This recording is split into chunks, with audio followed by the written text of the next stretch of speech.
And yes, another CB750 video, really treating you now. So in this episode we're going to be upholstering the seat for the CB750. So this is a custom seat, and it's the first time I've shown a custom seat being done on this channel. I put a custom seat up, I've sewed, even I hand sewed my own seat for the Myco 490 years ago, but I never actually filmed that process. It's just on the bike as it is now. So this will be the first time I'm actually filming the process of fabricating a seat cover. We were after the colour for so long. We were trying to find a colour that went with these Biltwell grips. So we have Biltwell rocker grips. I've taken this off because this is the throttle grip. We haven't got a throttle yet, but I've taken that off, and we have found this jacket. It's probably a bit browner than the Biltwell grip, but it's perfect. Got this off eBay for £10. It'll do the job. I mean, it's a really nice jacket. It's quite a nice biker style jacket. It's not a proper biker jacket, of course, because it doesn't have the padding and everything like that, but that is going to be some seriously nice leather to work with. I will be cutting the arms off, doing everything. I might even use this kind of stitching, this pre-made stitching that's on here. It saves me having to stitch it twice, and it's a bit of nice finer detail I might actually try. We are going to be doing a diamond stitch quilt pattern through the middle of the seat as well. I have got a sewing machine. It is right at the bottom of the garden in the shed, stowed away. It's a professional sewing machine, so we'll be using that. Luckily, it's got a walking foot and everything, so that'll make the job a lot easier. But yeah, we'll be using this, upcycling or recycling. Upcycling, that's the word. £10, you really can't go wrong with that. Buying the material, I mean, I could probably make about 2 seats out of that as well. Buying the material alone would be triple, if not 4 times the price of that. So, bargain. We'll do that, let's do it.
So this is my Singer sewing machine, and I've just tried to switch it on now and everything, but it trips the entire house. There you go, there's a beautiful little Singer badge at the back there. And it's a proper one, it's a proper industrial one. Runs with oil and everything, it's got belts, and then you've got the massive motor down there. Oh, there it is. And it's all driven by clutch, so the motor continuously spins. Unfortunately, it trips the entire house. And the only thing I can think of is being in this shed. So it is in the garden shed down here. It's a bit too messy in here. The only thing I can think of is that it's gone a bit damp. I don't have time to actually dry it out or to figure it out, and I'm not a mechanical, or sorry, an electrical engineer or anything. I don't know much about electrics. Leave that to the professionals, but we haven't got enough time now. So plan B, I'm gonna have to dig out the old, cheap sewing machine.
So unfortunately, the little sewing machine, it's only a cheap one, it doesn't work. It's struggling with multiple layers. So what I've done is put 3 layers, including the leather, and that's just one sheet. And I've doubled that up, so that's 6 layers in total. So plan B, I know of a tailor's not too far away from here. They are a suit tailors, but I know that they can work on leather as well because their machines will go through it. I'm gonna have to take the seat to them. In fact, what I will do first, come to think of it, I will take that very first bit to be cushioned, that diamond cushion, take that to them, then I can get that back, then get everything to shape, and then stitch it, or not stitch it, pin it all together, take it back to them, and then it'll be back here. Like I said, we don't have time to mess around any more than that. The bike shed show is in a few days, so yeah, no messing around, let's just do that. Plan B always works.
So to make the job a lot easier, I've got someone else to do it for me. Pinned it all up.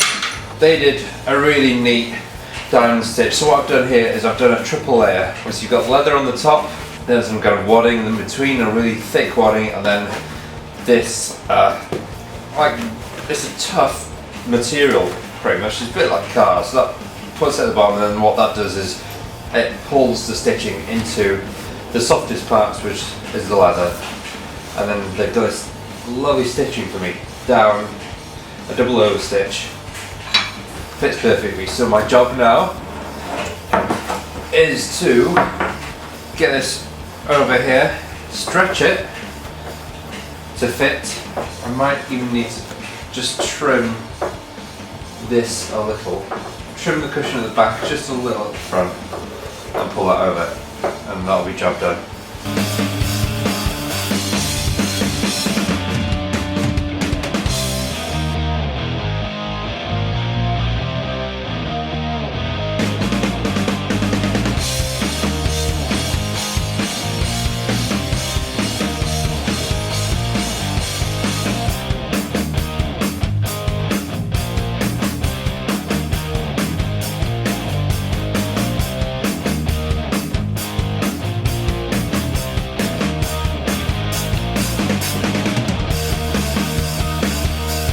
And that brings us to the end of this video.